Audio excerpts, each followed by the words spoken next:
my house right now. I don't need to do shit. I don't need to do shit. You know what? You know what? You bite me. Okay, yeah. Into my house. You fuck my mother. No. And your mother was a horrible lady. You leave my mother alone. You leave my mother. I love my mama. I love my mama. You know what? I love my mama. Let's just review another movie. So the fans, it's not bothering us. You can get out of my house. Okay. It'll be alright. I'm stealing a beer from the fridge. Fuck you. Alright. So today we're going to cover the perks of being a wallflower. One of the best coming of age stories in a very long time. I'd say 20 years personally. Oh, definitely. And I would also say one of the best indie hits in a long, long time. Because the last time we had like this type of praise for an indie movie was Little Miss Sunshine, and I really think that movie's overrated. I don't think it's funny. I don't think it's that great. I don't think it's that great either. I don't think it's bad. I see that it has heart, but it's just like on Oscar, really. Yeah, it didn't deserve that much. No, hell no. This movie though, it does. And I haven't been hearing a lot, like, you know, on the, you know, for the Oscar circuits about that movie. No, and it's pissing me off because you know what's. There's another movie came out around the time of it called The Master, and I'm sorry, that movie sucked. It sucked! I haven't heard of it. Okay, it was horrible. Okay, it came out around the same time, and that got more praise than this did, and that really pissed me off. Alright, Perks of Being a Wallflower is one of the most honest movies I've ever seen. It is the most honest portrayal of high school I've ever seen. Alright, I mean, they do such a fucking good job with this, and the performances are outstanding. Logan Lerman, who, you know, I mean, okay, Spider-Man. He was gonna be Spider-Man before they went with Andrew Garfield, and I would have loved to see him as Spider-Man. He's a great young actor. He did piss me off last year with Three Musketeers, but that was due to bad writing. It wasn't because of him. In this, definitely he came back to form. He is so good in this. There are times he gets so emotional it makes me tear up. And Emma Watson is great in this too. Like, she proves like she can act outside of Harry Potter. That's the thing that I'm seeing. Definitely, because I'm not a fan of Harry Potter, right? Never liked it, right? Like, by the time it came out, I was a teenager and I didn't give a shit, right? So some of us grew up. Suck a dick. This coming from the guy who's got Ultimate Spider-Man 1, Amazing Spider-Man 1. Yeah. Some of us grew up, bitch. Okay. Cocksucker, this is worth more than your car outside. So don't give me this shit. I'm not arguing with you there. Okay. Like, you know, I mean, everybody would die to have it. That is worth more than my shit. Yes, that is worth more than my Chevy Malibu. I'm just saying, you know. Exactly. So don't give me. Here. This is my house. No, this is literally my house. So you can. You got beef. You get in the kitchen. My kitchen. Either way, yeah, we get in the kitchen. All right. This year definitely proved it that they can perform outside of Harry Potter and even grab the naysayers such as myself. Like I said, I don't give a crap about Harry Potter in any medium, and I saw The Woman in Black. I loved it. Oh yeah, he was great in it. Is in that movie. He was great in it. I think I feel that he was great. Perks of Being a Wallflower. Emma Watson is in it. Didn't give a crap about her in Harry Potter or anything. Loved her in this movie. Yeah. I'm waiting for like what the Weasley bum to come out and make an indie darling. Yeah. For you sit there going, why is no one giving me a job? I've been bamboozled. I've been hornswoggled. Wow, really? Hold on. Well, I mean, like, if you're gonna talk like that. Okay, there we go. All right, yeah. Now, I've been bamboozled. Now, Shane, if you're gonna review Perks, Steve, we're gonna review Perks of Being a Wallflower. Emma Watson's in this movie. She's so good in it. And you've got this other guy, Ezra Miller. He plays this gay kid.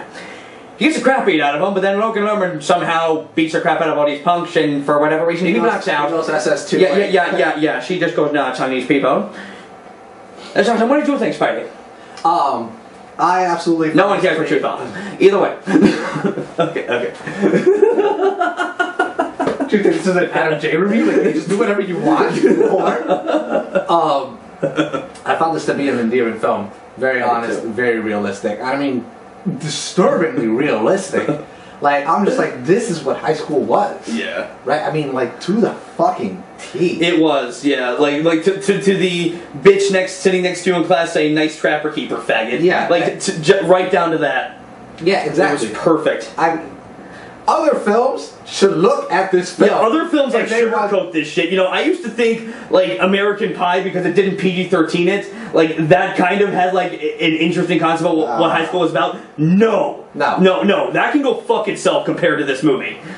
Most definitely, this is the most realistic. Yes, it is. And the thing that I found most interesting is that the writer of the book wrote the movie and directed it, and he did such a good fucking job. Yeah, and you could tell that was a project of the heart and that he loved it, because to him that was his baby, and he was gonna watch it as it evolved into new mediums, and you could tell that he not only has a real understanding of life itself, but like his own material. Yeah. Well, basically, he financed it himself with help from John Malkovich. Wow. I don't know if you know that. Yeah. John Malkovich is a producer on the movie. Helped him out and helped him get the funding for it. And he just made it himself. And I don't think it could have been better.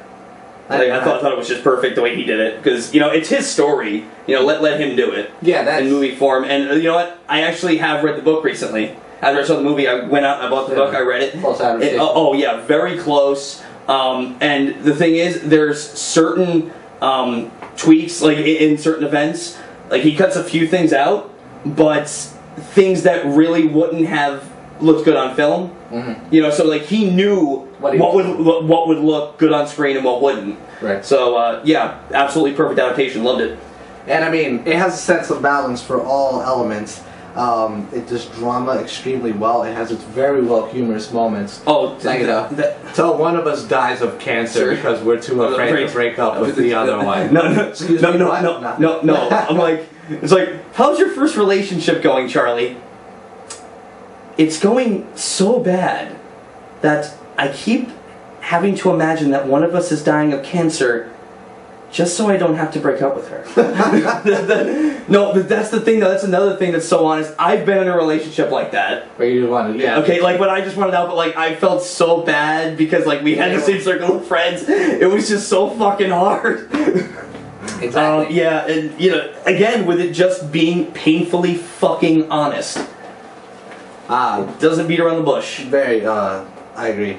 And like I said, realistic characters. I love the dialogue back and forth. I love how they made Charlie's quest for like personal redemption into like this mystery, because they kind of like broke it up. It doesn't even move forward. Yeah, and that twist at the end with Jesus, dude, that had me going, get the fuck out of here! Really? You think she's innocent? Holy shit! Yeah, it's not. Oh, but my favorite part is its understanding of why love is not understood.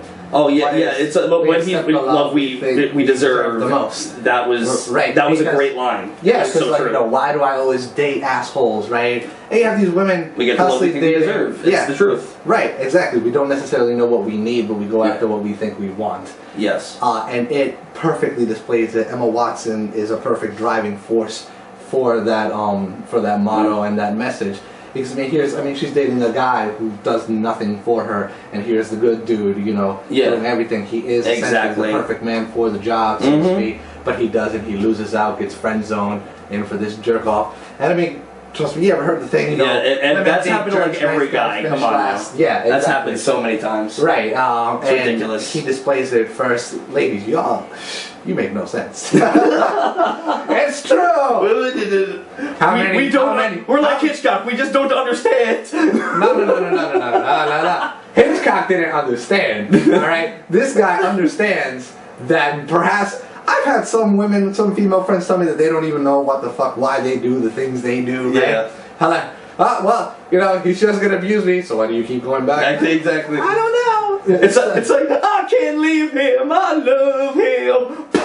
I still can't leave him. I love him. I saw two really funny memes. One is a guy at an interview with this woman, and she's like, "You have all the perfect qualifications for this job. As a matter of fact, you're extremely well. But we're not going to hire you for this position. Oh, as a matter of fact, we're not even going to consider you at all. But instead, we're going to hire the next person who is highly incompetent for this job. But every once in a while, we will call you about how incompetent this person is. The job. And that's basically what it is, yeah. And there's another image of that's a good fucking... MPH, and he's sitting down with a suit, drinking, right? And it shows like a woman. She's like, "Where are all the nice guys at?" And it shows Neil Patrick Harris drinking. How I met your mother. He's like, "In the friend zone where you left them."